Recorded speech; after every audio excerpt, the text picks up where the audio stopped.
Salam sejahtera semuanya. Selamat bergabung kembali di channel MJO Podcast bersama dengan pakar properti Indonesia, Bapak Matius Yusuf. Nah, di episode-episode sebelumnya kita banyak mendapatkan tips-tips yang cukup menarik, Pak. Ya, jadi kalau mau cuan kita harus banyak belajar di MJO Podcast ini ya, Pak ya, bersama dengan pakar properti Indonesia. Nah, investasi properti yang menarik, yang bisa menguntungkan, ya tentu ada syarat-syarat yang harus kita penuhi, Pak, sebelum seperti episode sebelum-sebelumnya yang sudah Bapak infokan ke kita. Nah, Pak, cuma gini, sempat muncul ada beberapa pertanyaan, Pak, dari para pemirsa. Ini kan harga properti, Pak, ya, sejak 2018 ini kayaknya nyangkut ya, Pak ya. Nah, ada yang menyatakan bahwa itu merupakan tanda-tanda dari price bubble, Pak. Apakah itu benar, Pak? Oke, pertanyaan yang bagus sekali. 2018 memang sudah memasukin krisis. Karena setiap tahun Indonesia, bahkan dunia, mengalami ada up and down.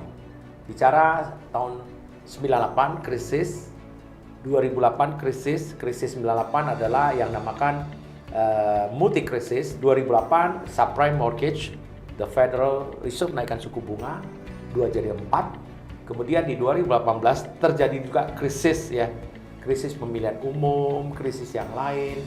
Tetapi pertanyaan tadi sangat menyentuh hati saya. Apakah properti sampai saat ini bubble nggak gitu ya? Iya, benar. Bubble T, yaitu T yang bubble-nya gede. Iya. Dalamnya kosong nih ya. Iya. Kita bicara bubble dulu. Nah, apakah properti sudah bubble terhadap harganya, terhadap jumlahnya? Saya katakan belum. Ya. Kenapa? Karena Indonesia membutuhkan 1 tahun 800.000 unit properti.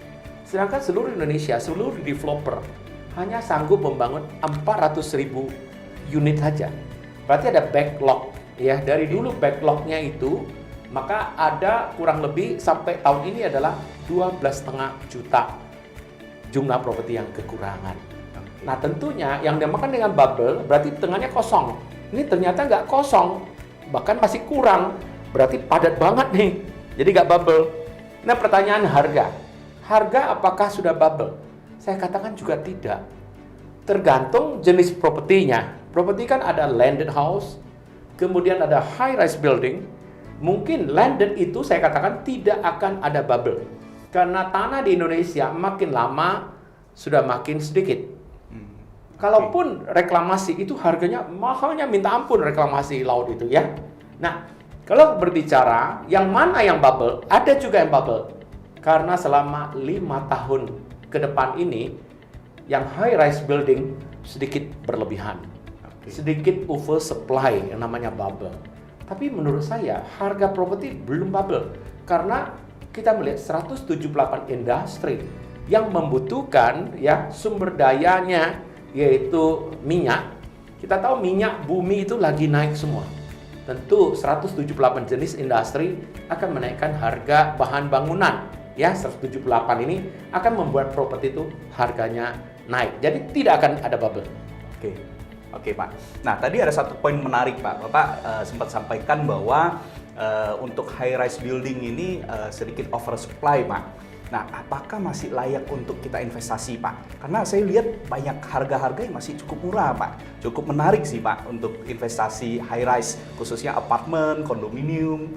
Atau mungkin sebaliknya, Pak, kita lebih bagus investasinya di komersial seperti ruko, atau apa pandangan Bapak nih? Ya, kalau kita lihat ya, apakah high rise building di kota-kota besar itu memang masih berkurang? Masih kurang. Tetapi di kota-kota kecil yang berebut semua membangun high rise building, nah ini yang masalah nih. Ya, saya katakan masalah itu kalau jumlah penduduknya belum mencapai di atas 1 juta unit, 1 juta orang, maka jangan dulu high rise building. Lebih bagus low rise. Tapi untuk komersial, saya sekali lagi mengatakan ruko tetap layak untuk diinvestasi. Ini yang paling penting. Baik, terima kasih Pak Matius buat tips dan sarannya yang luar biasa. Nah, Bapak Ibu sekalian, kita sudah dapat tips yang menarik untuk investasi dan kita tahu harus investasi kemana. Nah, see you on the top. Salam closing.